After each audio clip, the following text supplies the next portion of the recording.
I've been working as a receptionist at Sterling Tower for 8 months now, and honestly, I might as well be invisible. Every morning, I watch the same parade of expensive suits rush past my desk without so much as a glance. My name is Maya Chen, and I'm probably the least important person in this 30-story monument to corporate success. While everyone else here drives cars that cost more than my annual salary, I take 3 buses to get to work, leaving my cramped apartment at 5:30 a.m. just to be here by 8. The marble lobby echoes with the click of designer heels and the hum of important conversations about deals I'll never understand. I sit behind this pristine white desk, answering phones and directing visitors, watching a world I'll never be part of. My uniform blazer is from a discount store, carefully pressed each night because I can't afford to look anything less than professional. The irony isn't lost on me that I'm the face of Sterling Enterprises, yet I'm probably the poorest person in the building. Between my receptionist job and my evening shift at the diner across town, I barely have time to breathe. But I need both jobs. Mom's medical bills won't pay themselves, and her treatments are getting more expensive every month. The doctors say she needs surgery soon, but our insurance coverage is minimal. Every dollar counts, every shift matters. Some nights I fall asleep at my desk here, too exhausted to make the long journey home, only to wake up and pretend I'm fresh and ready for another day of being overlooked. It was a Tuesday morning when everything changed, though I didn't know it at the time. The lobby was buzzing with its usual pre-meeting chaos when I noticed him, a man in jeans and a simple gray sweater, looking completely out of place among the sea of tailored suits. He stood near the elevators, checking his phone with a frustrated expression, clearly lost. While everyone else rushed past him like he was invisible, I felt a familiar pang of recognition. I knew what it was like to be overlooked. "Excuse me," I called out, stepping around my desk. "Are you looking for someone specific?" He turned and I was struck by his eyes, tired but kind, with lines that suggested he smiled often. His dark hair was slightly messy, like he'd been running his hands through it, and there was something almost vulnerable about the way he stood there, clearly uncomfortable in this temple of corporate power. "I have a meeting," he said, his voice carrying a slight accent I couldn't place, "but I'm not sure where I'm supposed to go." The security guard just pointed vaguely toward the elevators and said, "Up somewhere." He laughed, but it sounded forced. I feel like I need a map and a tour guide just to find the bathroom in this place. I couldn't help but smile. Finally, someone who seemed as overwhelmed by this place as I often felt. "What's the name of the person you're meeting with? I can check the directory and get you exactly where you need to be." And trust me, the bathroom situation is complicated. There's actually a hidden one behind the coffee station that most people don't know about. "Alexander Morrison," he said, and I noticed how he shifted uncomfortably when saying the name. "I'm supposed to meet with, well, someone in the executive offices, top floors, I think." There was something odd about how he said it, like he wasn't quite sure himself, but I didn't want to pry. Corporate meetings were often complicated affairs with multiple participants and changing locations. I pulled up the directory on my computer, scanning through the day's appointments. Morrison, I muttered, scrolling through the executive calendar. "I don't see an Alexander Morrison listed for today. Let me check with the executive assistant's office." I dialed Victoria's extension, Sterling Enterprises' head executive assistant, who ruled the top floors with an iron fist and a permanent scowl. "Victoria, I have an Alexander Morrison here for a meeting, but I don't see him on today's schedule. Could you check your calendar?" I waited while she put me on hold, glancing at the man who was now looking even more anxious. "Don't worry," I whispered to him. "Sometimes these things get mixed up. Victoria will sort it out." When Victoria came back on the line, her voice was sharp with irritation. "There's no Morrison scheduled today. Tell him to make a proper appointment through the website like everyone else." Click. The line went dead, leaving me staring at the phone in disbelief at her rudeness. I looked at the man's face, seeing embarrassment creeping in, and made a decision that would change everything. "You know what? Let me personally escort you upstairs. Sometimes the scheduling system glitches, and I'd hate for you to miss an important meeting because of a technical error." As we walked toward the elevators, I decided to take him past the executive break room on the 15th floor first. "Would you like some coffee before your meeting?" I asked. "The machine up there makes better coffee than the lobby version. It's technically for executives only, but I think we can make an exception." "Ace," he nodded gratefully, and I could see some of the tension leaving his shoulders. The break room was empty, gleaming with expensive equipment and floor-to-ceiling windows overlooking the city. I was demonstrating how to work the complicated espresso machine when disaster struck.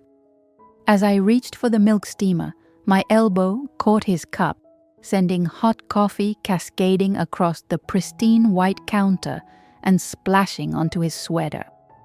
"Oh my God, I'm so sorry." I grabbed paper towels, dabbing at the brown stain spreading across his gray sweater. "I'm such a klutz. This is exactly why I'm not allowed up here usually." I was mortified, convinced I'd just ruined this poor man's important meeting and probably his favorite sweater too. But instead of anger, he started laughing, a genuine warm sound that filled the sterile break room. "It's okay, really. I was nervous about this meeting anyway. Now I have something else to worry about, besides whether I'll say the right things." He helped me clean up the mess, our hands briefly touching as we both reached for the same paper towels. "Besides, it's just a sweater. I have others." "No, this is terrible. You can't go to your meeting looking like this." I made another impulsive decision. "Wait here." I ran to the emergency supply closet and pulled out a Sterling Enterprises polo shirt we kept for situations like this. It's not exactly meeting attire, but it's clean and professional. You're about the same size as our IT guy. As we walked through the executive floors, I noticed something strange. Several people we passed did double takes when they saw my companion, quickly looking away when he met their eyes. A few even stopped walking entirely, staring with expressions I couldn't quite read. "You must be more important than you let on," I joked. "People seem to recognize you." He just shrugged, but I caught him glancing around nervously. Maybe I just have one of those faces. There was something in his voice that made me think he was being modest, but I didn't push. In my experience, truly important people rarely bragged about their importance.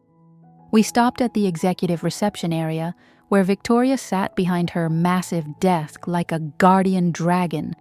When she looked up and saw us, her expression shifted from bored annoyance to something approaching panic. "Mr. Morrison," she stammered, suddenly standing and smoothing her skirt. We weren't expecting you. I mean, I didn't realize you were... That is..." "It's fine, Victoria," he said quietly, and I noticed how his entire demeanor changed.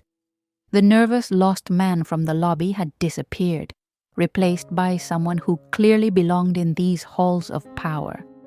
"Maya here has been incredibly helpful. She's exactly the kind of employee Sterling Enterprises should be proud of." Victoria's eyes flicked between us, her usual composure cracking. "Of course, sir. Absolutely. Should I reschedule your other appointments? Clear your calendar for the day?" "Sir?" I looked at Alexander Morrison with new eyes, pieces of a puzzle starting to click together in my mind. "No need," he said, his voice carrying an authority I hadn't heard before. "But I would like to speak with Maya privately. Could you arrange for us to use the small conference room?" The conference room felt enormous with just the two of us in it. Alexander, if that was even his real name, sat across from me at the polished table, his hands folded, watching me with those kind but now clearly calculating eyes. The Sterling Enterprises polo shirt I'd given him suddenly seemed ridiculous, like putting a disguise on a king. "Maya," he began, and his voice was different now, confident, measured, the voice of someone used to being listened to. "I need to tell you something, and I want you to know that everything you've done for me today has been genuine and remarkable. You helped a stranger when you had no reason to, no expectation of reward or recognition." My heart was pounding. The way Victoria had acted, the stares from other employees, the way he'd transformed from lost visitor to commanding presence, it was all adding up to something impossible. "Who are you?" I whispered. He reached into his wallet and pulled out a business card, sliding it across the table. I picked it up with trembling hands and read, "Alexander Sterling, Chief Executive Officer, Sterling Enterprises." The blood drained from my face as I stared at the card, then at him, then back at the card. "That's impossible," I breathed. "Alexander Sterling is your..." I'd seen his picture in the company newsletter, on the wall in the lobby, but always from a distance, always in expensive suits with perfect hair and a confident smile. This man in front of me, in his casual clothes and borrowed polo shirt, seemed like a completely different person. "I know it's a shock," he said gently. "I sometimes like to walk through the building without the usual fanfare, see how things really work when people don't know they're being watched by the CEO. It helps me understand what Sterling Enterprises really is, beyond the boardrooms and quarterly reports." "Maya," Alexander continued, leaning forward with an intensity that made the air in the room feel electric. "In 8 months of running this company, I've never experienced what happened today. You helped me not because you had to, not because you knew who I was, but because you saw someone who needed help. That's rare. That's precious." I couldn't speak. My mind was reeling, trying to process that I was sitting across from the billionaire CEO of Sterling Enterprises, a man whose net worth was probably more than my entire neighborhood would earn in a lifetime. And he was talking to me like I was the important one in this room. "I've been watching the security footage from the lobby," he said, pulling out a tablet. "Not just from today, but from the past few months. Do you know what I see when I watch you work?" He turned the screen toward me, showing surveillance footage of me helping visitors, staying late to finish projects, cleaning up messes that weren't mine. I see someone who cares about people, even when those people ignore her. Someone who works 2 jobs to support her family and still finds energy to help a stranger find his way. Someone who apologizes for spilling coffee and then goes out of her way to fix the problem. His voice grew stronger, more decisive. "Maya, I want to offer you $2 million. The words hit me like a physical blow. $2 million. I blinked, certain I'd misheard. "I'm sorry, what?"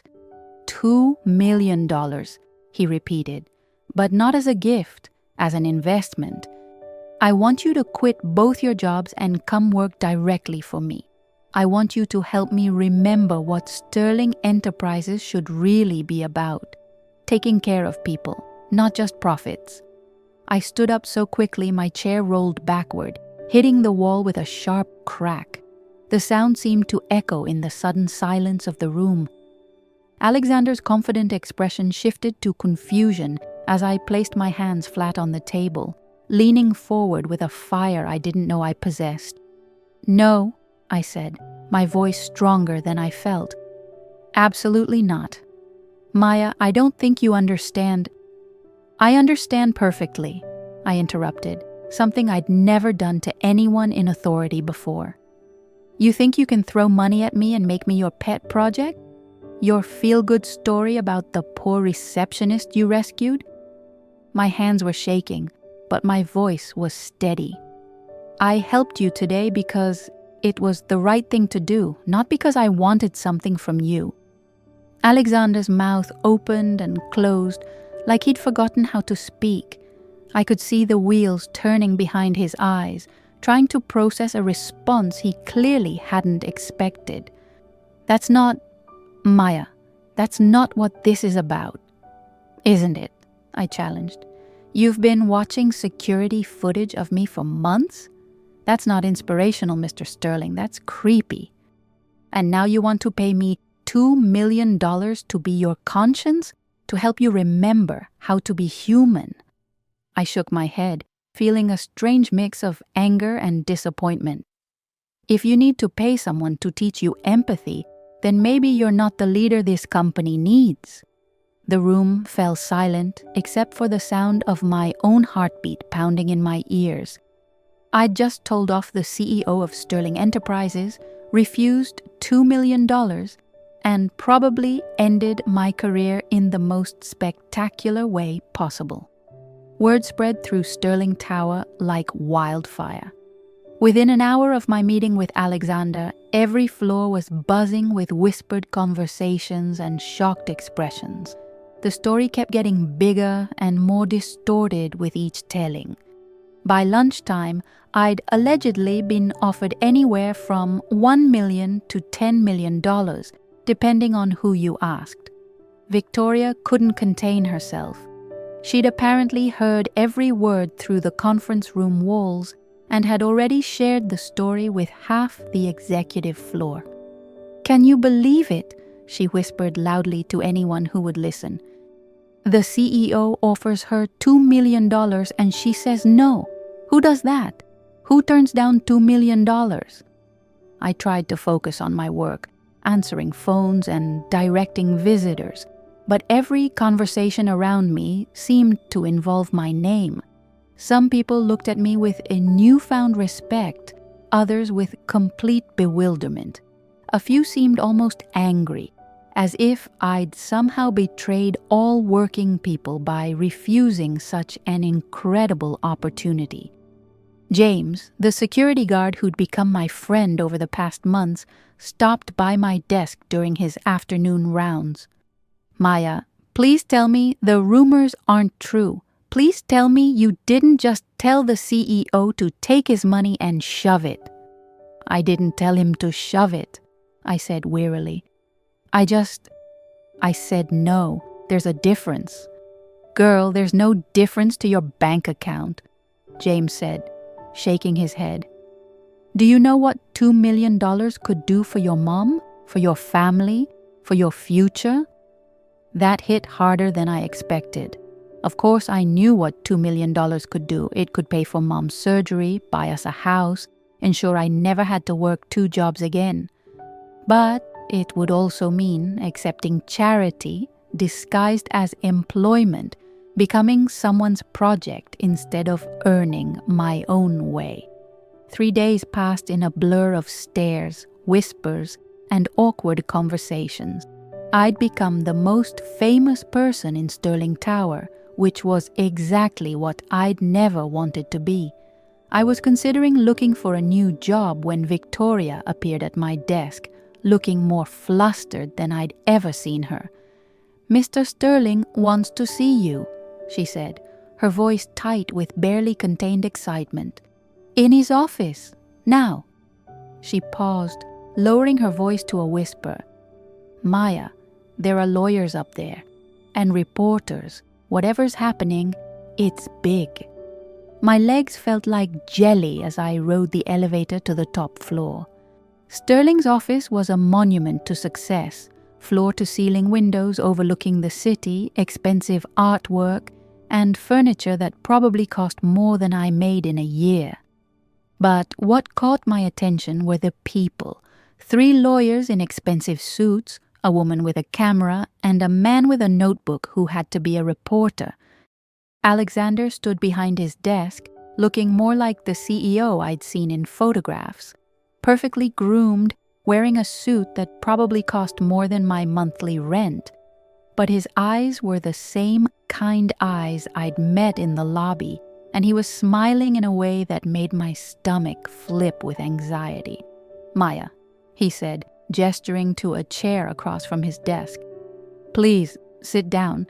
I have something to tell you, and I think you're going to want to hear this." I sat, acutely aware of the cameras and the strangers watching my every move. "What's going on?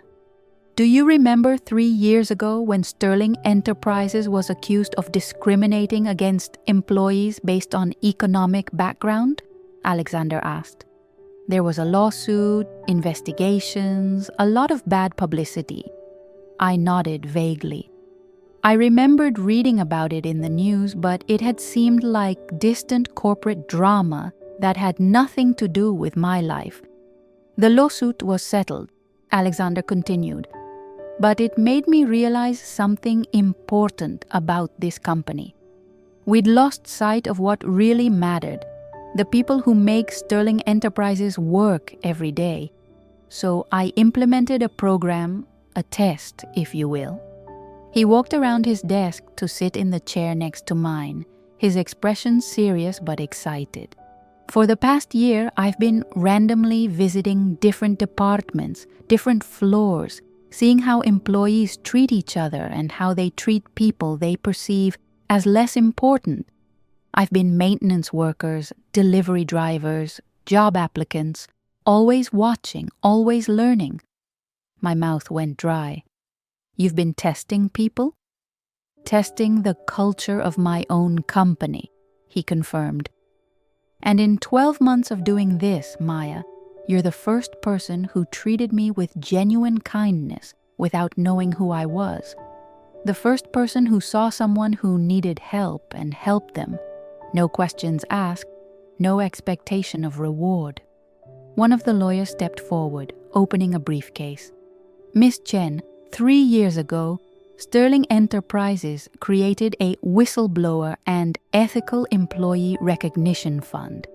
The fund was designed to reward employees who demonstrate exceptional character and integrity, particularly in situations where they believe no one is watching." I stared at the lawyer, then at Alexander, feeling like I was in some kind of surreal dream. "I don't understand." "The $2 million I offered you wasn't charity," Alexander said, his voice gentle but firm. "It was a reward you earned through your actions, not just that day, but every day for the past 8 months. The security footage I mentioned, it showed months of you helping people, staying late to finish work that wasn't yours, covering for colleagues who were sick, treating everyone with respect regardless of their position." The reporter stepped forward, her camera capturing every moment. "Miss Chen, you're the first recipient of the Sterling Integrity Award, but more than that, your response to the initial offer, your refusal to accept what you saw as charity, has convinced Mr. Sterling that you're exactly the kind of person Sterling Enterprises needs in leadership." "Maya," Alexander said, pulling out a thick folder, "I'm not offering you $2 million to be my conscience or my pet project. I'm offering you a position as Vice President of Employee Relations and Corporate Culture with a starting salary of $200,000 and a signing bonus of $2 million. I stared at the folder like it might explode. "Vice President? But I'm just a receptionist. I don't have an MBA. I don't have corporate experience." "You have something more valuable than any MBA," Alexander interrupted. "You have integrity. You have compassion. You understand what it's like to struggle, to be overlooked, to work hard for everything you have. Those aren't things you can learn in business school." He opened the folder, revealing a detailed job description. "Your job would be to help Sterling Enterprises become the kind of company where people like you, people with heart, people who care about others, can thrive. You'd review our policies, our culture, our treatment of employees at every level. You'd have the authority to make real changes, not just suggestions." "But what if I fail?" I whispered. "What if I'm not smart enough, not qualified enough?" "Maya," Alexander said, leaning forward, "you've already passed the hardest test there is. You maintained your integrity when no one was watching. You helped someone who couldn't help you back, and when offered easy money, you stood up for your principles." He smiled. "Everything else we can teach you, but character, that's something you're born with." I looked around the room at the lawyers, the reporter, the cameras, and realized that this moment was going to change everything. Not just for me, but for everyone who'd ever been overlooked, underestimated, or forgotten. "There's one condition," I said finally, my voice stronger than I felt. Alexander raised an eyebrow. "What's that?" "I want to keep working the reception desk 1 day a week. I want to remember what it feels like to be the person everyone walks past without seeing." 6 months later, Sterling Tower looked the same from the outside, but everything had changed on the inside. The marble lobby still gleamed, the elevator still hummed efficiently, but now there was something different in the air, a warmth, a sense of community that hadn't existed before. I stood behind the reception desk, wearing my vice president badge, but still greeting visitors with the same genuine smile I'd always had. It was my 1 day a week to remember where I came from, and it kept me grounded in ways no executive coaching ever could. "Maya," James called out, walking over with a huge grin. "How's the VP life treating you?" He'd been promoted to head of security, one of dozens of promotions that had come from recognizing talent in unexpected places. "It's good," I said, and meant it. The past 6 months had been intense. Late nights learning corporate policy, early mornings reviewing employee feedback, countless meetings about culture and values. But every time I felt overwhelmed, I remembered Alexander's words. Character can't be taught, but everything else can be learned. Sterling Enterprises had become a different kind of company. We'd implemented mentorship programs, expanded healthcare benefits, and created pathways for advancement that didn't require traditional qualifications. The story of the receptionist who refused $2 million had become corporate legend, but more importantly, it had become a symbol of what the company now stood for. Alexander walked through the lobby, stopping to chat with employees at every level. He'd kept his promise too. No more secret tests, no more surveillance, just honest leadership and genuine care for the people who made Sterling Enterprises work. "Ready for the board meeting?" he asked, stopping at my desk. I nodded, taking off my reception headset and grabbing my briefcase. "Ready to change the world?" "1 employee at a time," he agreed, and we walked toward the elevators together, no longer the invisible receptionist and the distant CEO, but partners in building something better. As we rode up to the boardroom, I thought about Mom, healthy now thanks to the surgery we could finally afford. I thought about all the employees who'd been promoted, recognized, valued. And I thought about the power of a simple choice, to help someone who needed it, to stand up for what's right, to believe that kindness matters more than money. Sometimes the most powerful thing you can do is say no to the wrong offer, so you can say yes to the right opportunity. And sometimes the person who seems the least important in the room is actually the one who will change everything. The elevator doors opened and we stepped into our future, a future built on integrity, compassion, and the radical idea that everyone deserves to be seen.